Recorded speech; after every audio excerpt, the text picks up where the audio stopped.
how making bad choices in real estate can cost you a lot of money, and how to avoid those bad choices. That's today's episode. Let's dive into it.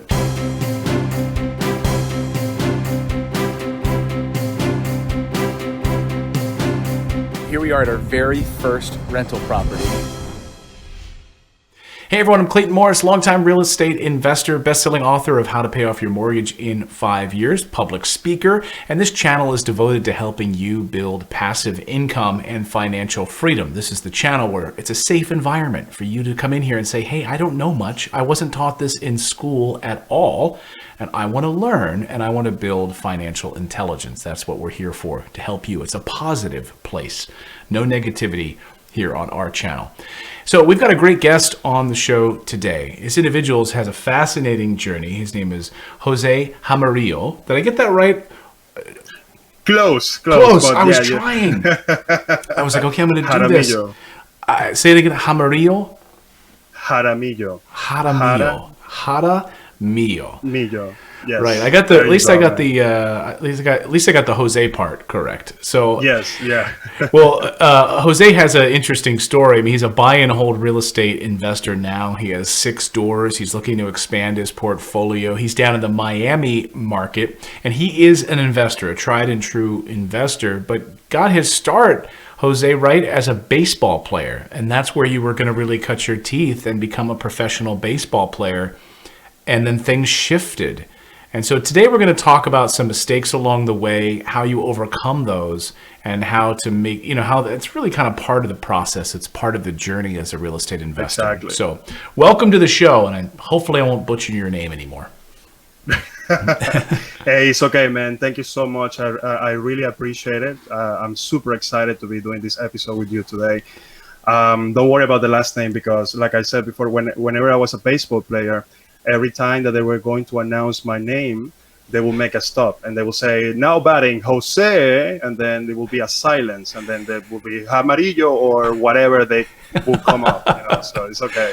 I'm used to it. Well, it's funny. I know somebody local to me whose last name is spelled precisely like yours, and he goes by Jaramillo or Jaramillo. And I was like, okay, so you're going to throw me off now. You're going to throw me off.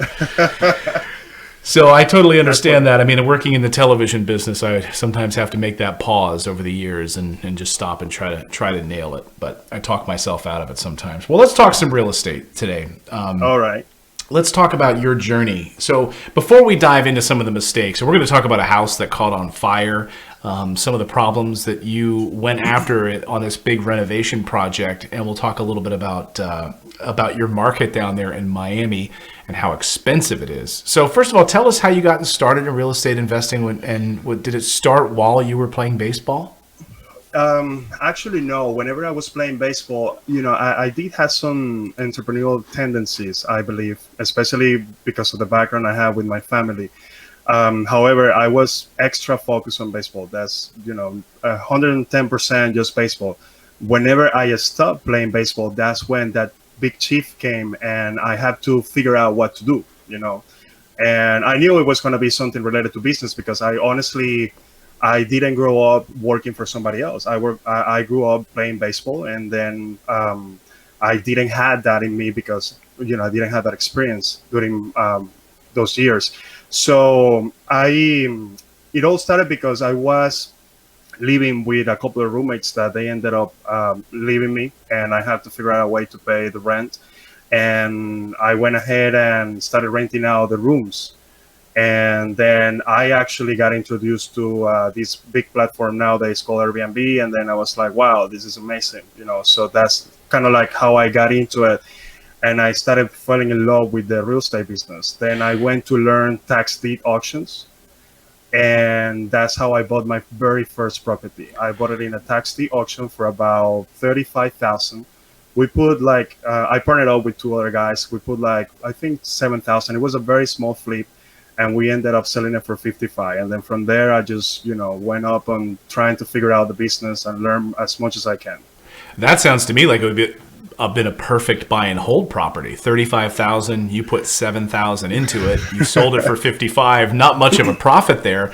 And I have to say, is that a lesson you think you maybe have learned? Because anytime you talk to an old school real estate investor and you go to like a local meetup group with real estate investors and the old guys in the room, you ask them what their regrets are.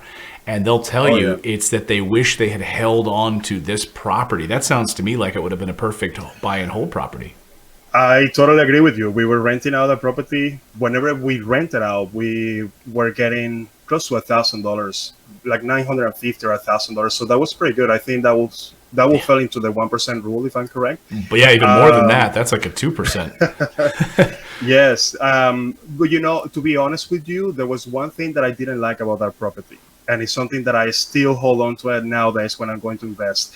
And it was an apartment, and it had an association. Oh, there you go. HOA. Yep. HOA. So I don't know how HOAs are outside Miami, but I can tell you my experience here, I really don't like them. So I try to stay away from those properties. Yeah, and you bring up a great point about HOA. So the reason you're even saying a 1%, my mind immediately thought of it as a single family and thinking, it's a 3-bedroom, 1-bath house. It's probably it'll hit that 2% rule. We have a whole video here on the channel about the 1% rule and ROI if anyone wants to deep dive return on investment. But because you're probably taking out $150 to $200 a month for a homeowners association, that probably knocked it down from a 2% to a 1%, right? Exactly, that is correct. And my belief with homeowners association is that, when you compare that to a loan, you have a fixed loan. So you're going to stay paying the same for whatever amount of time that you got that loan. The interest plus, whatever else you have to pay versus the HOA, you don't know when it's going to increase. And what I have seen here is that they just keep increasing. So you can hold that property for whatever amount of years. The association fees are going to keep going up. And they can foreclosure your property if you don't pay faster than a bank. Ooh, so good. I didn't know that. Wow, that's the first time I've heard that. I mean, I'm not a fan of HOAs. I've done videos on HOAs just because of special assessments. They can basically say, hey, we don't want you renting this property out anymore, and the costs associated with it. But I didn't know that. They can foreclose faster than a bank? They can jump in right away, yes. So that's why I try to stay away from them. I actually rather doing single family homes or duplexes. I'm looking forward to probably jumping a little to more units, like a fourplex, something like that. But no HOAs. Even if it is a single family home and it has an HOA, I'd really rather stay away from that.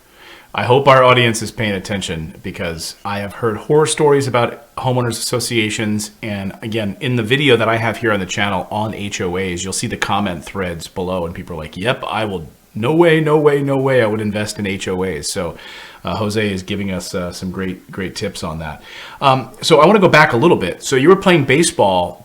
I think that's the thing people think, I was in the TV world. It's so glamorous. You're playing baseball, but from what I understand, you weren't really making any money. No. You make money when you make it to the big leagues. That's my point of view, unless you have a big signing bonus at the beginning. But that was not my case. I was fortunate enough to actually get a scholarship. And that's how I came into the United States. I was getting paid to go to school and play baseball. So that was a really amazing combination.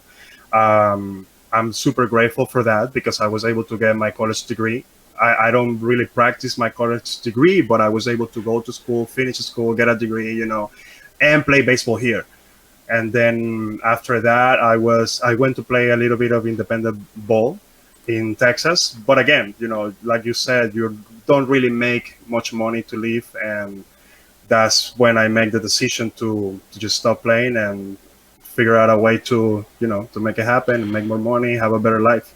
So when that moment happened when your two roommates moved out and now you needed to come up with $2,500 a month in rent that these guys were paying you, what was that moment like for you? Did you put an ad on Craigslist or some other apartment renting place? How did you find those tenants? And was that the seed that was planted for you? Yes, at the beginning, I went and put a couple of ads on Craigslist. So I was getting people that will come and stay for just a couple of months, things like that. It was a little stressing because during that time, I really wasn't making much money. And then for me to come up with $2,600 a month per rent was a lot of money, and it was definitely a really bad decision, but a good decision at the same time. Getting into that rental, to getting into that commitment. Then also a good friend of mine said, "Hey, why don't you try this out? This new platform is called Airbnb.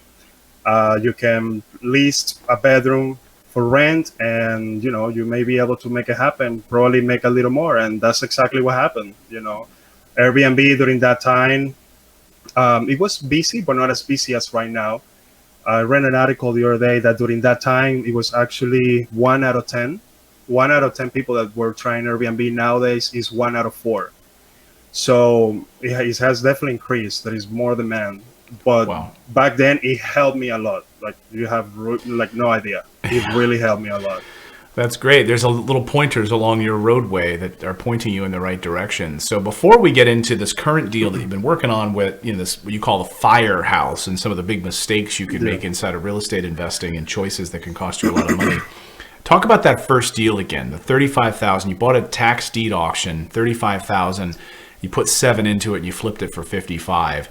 How did you come up with that money for $35,000? You didn't have any money, really, playing baseball. You're Airbnb in your apartment out for other people.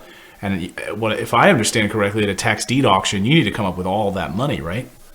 You need to come up with all the cash. But see, the beauty of real estate is the creativity that you have, the option for creativity. And you can, get people ask for money, borrow some money, pay back with interest, whatever. So I put a lot of effort into learning the tax deed process. And then one of my older partners had actually already a little bit of experience. So he put part of the money, and then I had another business partner that put money and then lent me the part that I was supposed to put in.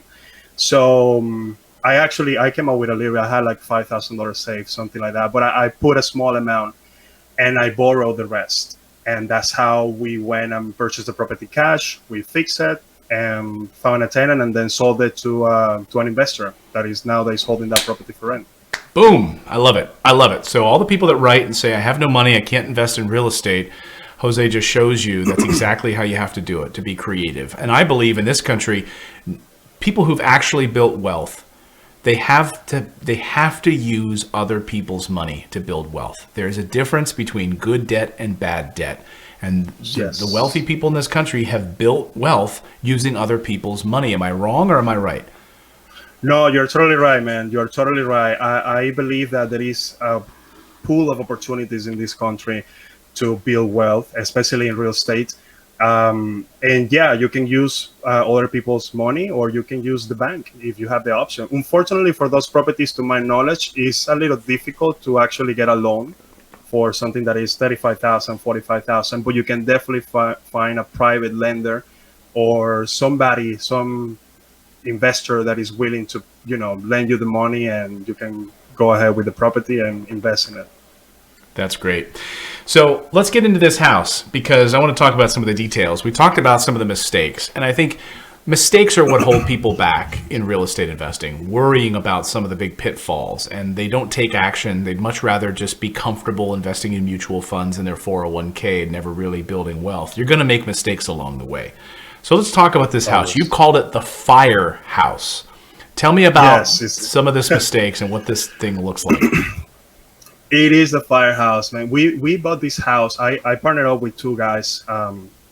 So we decided to buy this house that had caught on fire in the past. We purchased this house for about $85,000, if I remember correctly. In Miami? And it was like a deal. No, it was actually in Fort Lauderdale. So Fort Lauderdale, okay. Like 30 minutes.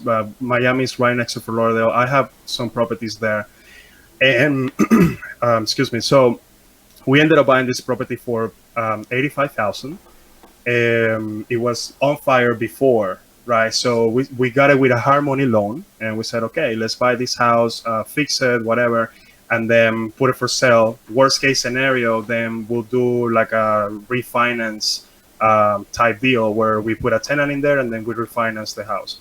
So anyways, long story short, some of the big mistakes that we did was picking the wrong contractors, and then also starting the project before having all the permits approved with the city. So big mistake, because that can brings a lot of issue down the road, and it can delay you.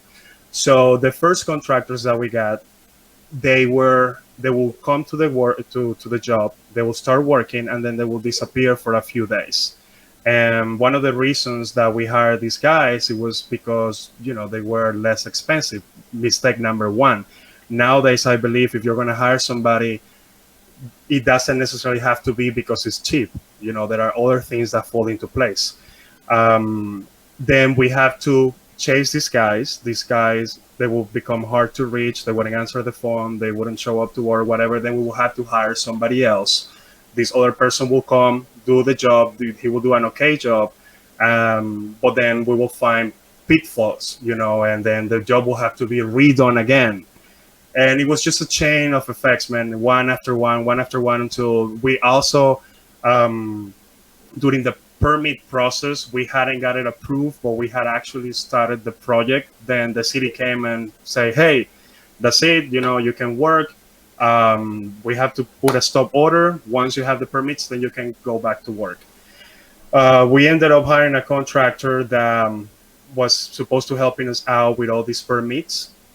We got it the whole house. We were doing new electrical, new floors, new everything. Did you know that at the start that you were going to have to gut it? Because it sounds like with all the fire damage, maybe your analysis wasn't as thorough as it could have been? No, we knew that we were going to gut the house. I knew that from the beginning. The big mistake there was hiring the wrong contractors and then not having the permits on time. Right. And then a big issue that we faced was one of the subcontractors actually didn't have the right licensing in place, but we didn't know that. So you always have to make sure that you check the contractors. Always is key. I don't know how it is in other places, but I can tell you here in Florida, you can go to the Florida, I forget the name, but there is a government department that you go and then you can check the license for the contractors and the people that you're hiring. So the city, when they find out this, they say, hey, you don't have the right license. Now you can keep working. This guy is not even supposed to be performing any type of job. So we got the project completely stopped for about 4 to 5 months. Ooh. Completely. Oh, but I just got to ask you, in that time, I mean, I can think how brutal that would be. Are you sitting on like hard money loans right then with carrying costs and holding costs? Ouch. Exactly. So we were paying close to $900, if I'm correct. Yeah, it was like close to $900 every month. And that's just eating in your overall profit when you're going to flip it. It's eating the profit, exactly. And then the process of hiring a new contractor again or a new handyman, and then the process with the city, paying the fees, paying the inspection fees. At the end, it worked out. Right now, it's balanced. The project is finally balanced. I was able to finish it. Everything is done. Yesterday, I passed the final inspection for the electrical. I had already passed the final electrical for plumbing. I just have the mechanical going now. And the house is under contract. Great. It's under contract for 180. And we are very close to break even. So we haven't really lost money. What helped us was that the market was increasing. And back then, whenever we got the appraisal value from the lender, we actually estimated $150,000 for an ARV, an after repair value. But nowadays, the property appraised for 180. So it worked out very well because the market was growing and it was increasing. But if it was a different scenario, then we probably would have lost a ton of money. But I wouldn't sold the property. I would have probably rent it out, because I feel like in real estate you have options even if it is a really tough time. You just have to decide when to pull out. It's kind of when you're investing into the stock market. You lose when you take the money out. You don't lose because the market just actually went out. I don't know what you think about that, but I do. Yeah, and I think that's a great solution, because 150, I mean, if you look at the return on investment on that house, you bought it for 80, you're in it for about 150 or so. That's, my rule of thumb on a rental property, single family, is really anything under 175,000 is like the most I would ever pay, really want to pay for a single family for a buy and hold. So what do you think that property would have rented for if you had to hold on to it? $1,600 at least. Yeah. I mean, that's a good rental. And Yeah, being conservative, 1600. Yeah. So yeah, refinancing the home, putting a tenant in there, hopefully take some money out. You know, when you do the refinancing, you get that opportunity to cash out some money if your numbers are good, and then just move forward. But we got an offer. We got an offer, and then we say, hey, okay, let's sell it, whatever. We assume whatever we have lost, if there is any loss, and we move forward and put that money in another house. Well, and you're in business, right? You're an entrepreneur. You have a business, so now you have a loss. Yeah. You have a capital loss. That offsets your income from your other rental properties. So there's like three ways to get out of this problem. You know, that's, I think, when people get scared about real estate investing, it's like, if you can show them that a loss on your taxes is actually a positive, right? It is a positive. Yes, you can definitely turn losses into something positive. Always. You just have to put things into perspective and see different scenarios. You know, you can't just get your head just wrap around into, wow, I'm losing money. You have to, something I learned when I was playing baseball, you have to slow the game down. And then, you know, see what your options are. You can rent the property. You're not going to lose money right now. But if you need the cash, then yeah, okay, you have to sell. But how do you really need that cash right now? You know, so those are the things that I think of whenever I'm going to make a decision. Oh, I love that. Well, Jose, I really appreciate you joining us on the show today. I would love to have you come back on in, you know, a few months, and we can talk about contractors and hiring the right contractors. That will really help people, I think, avoid some of those pitfalls that we talked about. Does that sound like a game plan? I love that. Yes. Well, thank you so much for joining us. How can people contact you? We'll have a link to everything we talked about in our show notes, but if there's any way that you want people to reach out to you, how can people connect? Thank you, man. I appreciate it. Well, they can connect with me through Instagram. My Instagram is Jose Jaramillo 85. They can DM me and I will respond real fast. I'm really good with that. I always try to stay in contact with everybody and respond to everybody. So I think that will be the easiest way. Wonderful. Wonderful. Well, thank you so much, Jose. I really appreciate it. We'll have you back on soon to talk about contractors. I really appreciate it. Thank you, Clayton. Thank you. And thanks to all of you for downloading and subscribing. Remember, this is a safe and positive environment for you to build financial intelligence. No negativity here on the channel. If you've got negativity, take it somewhere else. We want to help you get over those limiting beliefs around money and wealth building. Until next time, everyone, go out there, take action, become a real estate investor. I believe it's the #1 way to build wealth. Even if you have a firehouse, you still have options. 3 options. We'll see you next time, everyone.